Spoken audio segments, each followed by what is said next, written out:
વૈશ્વિક તણાવ અને આંતરરાષ્ટ્રીય ઉડ્ડયન પર પડેલી અસરોની સીધી અસર હવે સુરત એરપોર્ટ પર પણ જોવા મળી રહી છે.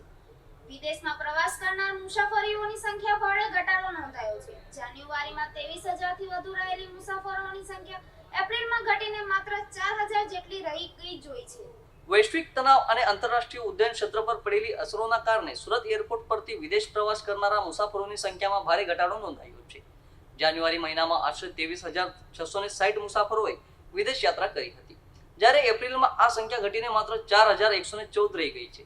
આમ માત્ર 4 મહિનામાં મુસાફરોની સંખ્યામાં અંદાજે 83% ઘટાડો નોંધાયો છે. વૈશ્વિક અસ્થિરતા, ફ્લાઇટોની મર્યાદા અને વધતા ભાડાને કારણે મુસાફરોમાં અનિશ્ચિતતા જોવા મળી રહી છે. ખાસ કરીને મધ્ય પૂર્વ સહિતના વિસ્તારોમાં વધતા તણાવની સીધી અસર હવાઈ સેવાઓ પર પડી રહી છે. મુસાફરોની ઘટતી સંખ્યાની અસર એરલાઇન્સ અને ટ્રાવેલ્સ ઉદ્યોગ પર પણ જોવા મળી રહી છે. ઘણા મુસાફરો હાલ વિદેશ પ્રવાસ ટાળી રહ્યા હોવાનું ટ્રાવેલ ક્ષેત્ર સાથે જોડાયેલા લોકોનું કહેવું છે. એરપોર્ટ સત્તાધીશો દ્વારા તમામ સુરક્ષા અને સુવિધાની વ્યવસ્થા જાળવવામાં આવી રહી હોવાનું જણાવાયું હતું.